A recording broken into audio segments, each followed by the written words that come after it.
When Japan first made contact with the Europeans, it was an exciting time. The Japanese sent many ships to Europe and gained much knowledge of European technology. Too bad for them that they were in a huge civil war which has not helped with harquebuses. After Japan was united, they decided that the cause was foreign trade, and as such they closed Japan. Except with Korea, and China, and the Dutch, and this one island. If you want to know the origins of want to trade with Japan, look no further than the California Gold Rush. Other than beginning California's inflation, it extended the Americans' population to the West Coast, bringing plenty of bustling ports. But since the East Coast market was already dominated by European and African trade, the West Coast trade would have to center around Asia. China, Japan, and Korea had been shut off by the Western world for a while, only trading and talking to each other since the 1500s after technology from Europe killed a few thousand people. Surely that's a one-time thing. Most nations were reserved to a few ports in China, which was the case until the First Opium War, seeing the British getting more rights in a few ports. So America tried to open Japan, a lot, even before the Mexican-American War, in 1815, 37, and 46, which all saw attempts to open Japan. This was also not including the many other attempts by other European countries. So, the United States enlisted Admiral Perry, also known as Old Matt, a veteran of the Navy who needed a few items. "So, Perry, you up for the job?" "Yes, but I'm going to need some stuff." "Well, tell us. You can have anything in the U.S.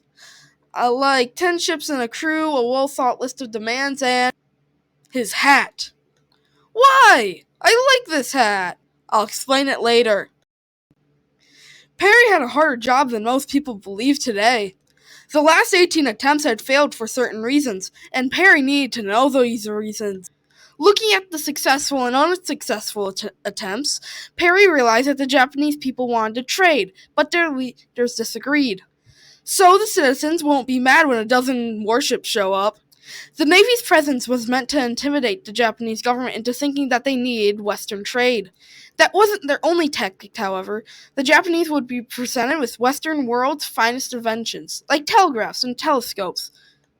This would, in turn, show the wonderful things that the Japanese could get through opening trade. Kinda like a free trial to your favorite streaming service. The plan did have some hiccups, however. First of all, the Navy was in the middle of a transition period between sail and steam, meaning many ships were either hard to get or needed repairs. Multiple times the expedition was postponed to a later date. But finally, the fleet of ships began meeting up in Okinawa. After preparations, practicing with the Okinawans, and visiting some other islands, Perry arrived at Tokyo Bay on July 8, 1853. The Japanese people saw the black ships coming into the harbor and panicked. Over the next 5 days, Perry stood firm in his demands, only hoping to see direct Japanese representatives. On the 14th, 2 Japanese princes arrived to discuss what the Americans wanted. "Hello there, Admiral Perry. We heard that you wanted to talk about a trade agreement." No. You have made a mistake. This is the beginning of a great relationship. Your citizens don't even care about the blockade. Through us, you can build a great city up upon a hill next to us. And if we don't? Anyway, see you in a year. 1 year was given to the Japanese to think of the reasons. The fleet stayed in Hong Kong before leaving for Okinawa due to the Russian and French navies in the region. "Hey Yankee, stealing Asian land is our thing. Aren't you guys both at war with each other?" Oui. The Americans returned on February 11th and immediately got in trouble for hydrographic surveys. After this, the debate over the treaty began. The Japanese recommended that a port for coaling and refuge would be opened in 5 years. Then the Americans began talking about their own requests, and after 20 days, they came to a treaty.